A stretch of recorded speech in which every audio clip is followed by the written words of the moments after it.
La situation sécuritaire s'est considérablement dégradée depuis 2015. Le Burkina Faso est devenu le 4e pays le plus meurtri par le terrorisme dans le monde et le 2e après l'Afrique, selon l'indice mondial sur le terrorisme, Global Terrorism Index. Aujourd'hui, il concentre l'essentiel des violences au Sahel avec plus d'attaques meurtrières contrairement au Mali et au Niger. Le régime de Kaboré s'était montré impuissant face aux défis sécuritaires. Les attaques répétées des groupes armés terroristes ont fini par le fragiliser. Le 24 janvier 2022, il est renversé par le lieutenant-colonel Paul-Henri Sandaogo Damiba à la tête du MPSR. Cette prise du pouvoir avait suscité un soulagement, mais elle n'a pas réussi non plus à endiguer le cycle de violence auquel le pays fait face depuis 2015. Le processus de reconquête du territoire national entamé au lendemain du putsch était loin du résultat escompté. Plusieurs axes stratégiques sont coupés par les groupes armés terroristes et avec des attaques des convois de ravitaillement. La dernière en date est celle qui devait ravitailler la population de Djibo, le 26 septembre dernier. Le bilan officiel provisoire faisait état de 11 militaires tués, 28 blessés dont un volontaire pour la défense de la paix, VDP, et 7 civils en plus d'une cinquantaine de civils disparus. L'impatience avait commencé à gagner du terrain jusqu'à ce que des manifestants exagèrent la démission de Damiba. C'est dans cette cacophonie que le capitaine Ibrahim Traoré renversa le lieutenant-colonel Damiba le 2 octobre dernier.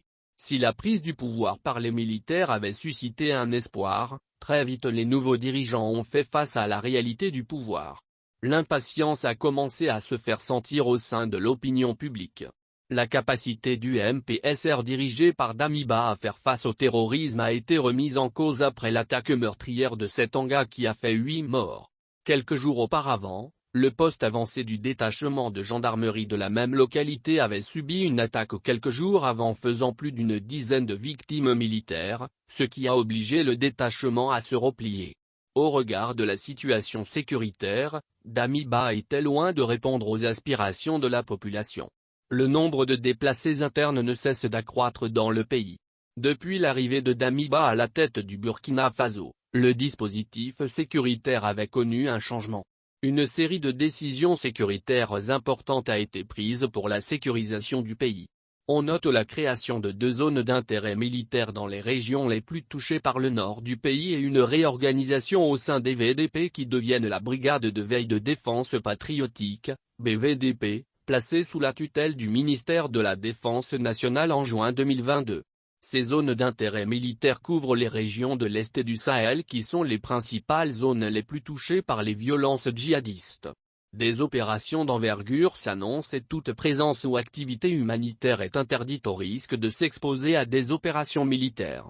Il y a également eu la création du commandement des opérations du Théâtre national, COT, dirigé par le lieutenant-colonel Yves Didier Bamouni, chargé de concevoir, organiser et soutenir les opérations de sécurité du territoire national. Malgré des initiatives sur le terrain, les attaques n'avaient pourtant pas cessé. Il s'était engagé dans un processus de réconciliation un peu solitaire avec la création de comités locaux de dialogue pour la restauration de la paix, dont la mission est d'initier des approches avec les membres des groupes en rupture de dialogue avec la nation.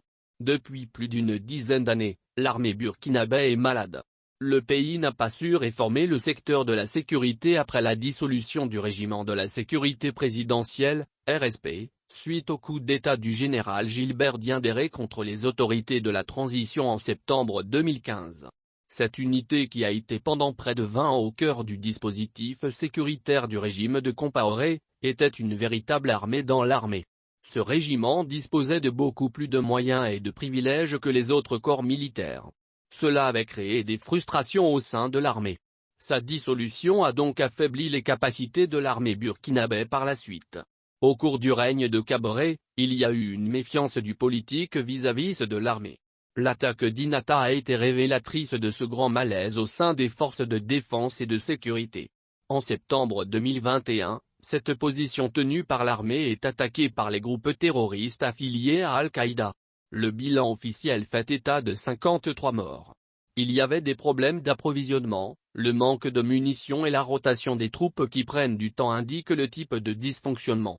À cela s'ajoutent les scandales de corruption et de détournement de primes destinées aux troupes engagées dans la lutte contre le terrorisme et la création des VDP, des auxiliaires des forces de défense et de sécurité dans les localités sous péril djihadiste. Après la prise du pouvoir par Damiba, ce problème de fond n'a pas pu être réglé. Quelques semaines avant sa chute, il avait limogé son ministre de la Défense, le général Barthélemy Simporé, en récupérant lui-même le portefeuille de la Défense, un scénario déjà observé lors des derniers instants du régime de Kaboré.